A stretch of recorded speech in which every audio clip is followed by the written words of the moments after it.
আজকে আমি রেসিপি করব সজনে পাতা দিয়ে মসুর ডালের একটা সুস্বাস্থ্যকর রেসিপি। আসুন ভিডিওটা শুরু করি। সজনে পাতাগুলো ছাড়িয়ে নিচ্ছি। গরম জলে মসুর ডাল দিয়ে দিচ্ছি।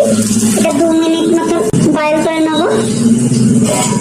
আমি সজনে পাতা ধুয়ে জল ঝরিয়ে রেখেছি, জল ঝরে গেছে। আর এদিকে ডালটা একটু সেদ্ধ বসিয়ে দিয়েছিলাম, ডালটা 2 মিনিট মতন হয়েছে। এবার চাপা করে আমি এই সজনে পাতাগুলো সব দিয়ে দেবো। দিয়ে দিচ্ছি লবণ, দিয়ে দিচ্ছি হলুদ, চাপা দিয়ে আরো কিছুক্ষণ কষাতে দেবো। ডালটা এরকম দানা দানা থাকবে, এইভাবেই আমি সেদ্ধ করে নিয়েছি। এবার আমি এটাকে নামাবো। কড়া ধুয়ে নিয়েছি, কড়া গরম হয়ে গেছে। এবার আমি দিয়ে দিচ্ছি তেল। তেল গরম হওয়া অব্দি অপেক্ষায় থাকবো। গরম তেলে একটা শুকনো লঙ্কা আর জিরে সম্বারা দিচ্ছি। জিরে ভালো করে ভাজা হয়ে গেছে। এরপর আমি দিয়ে দিচ্ছি রসুন।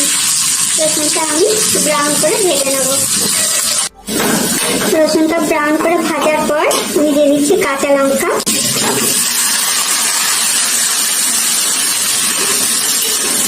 এবার ঢাকা দিয়ে আরো 2-3 মিনিট আমি রান্না করে নেবো। 3 মিনিট পর চাপা খুলছি।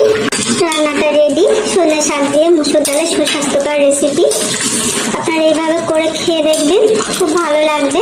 আমি এখন এটা নামিয়ে সার্ভ করবো।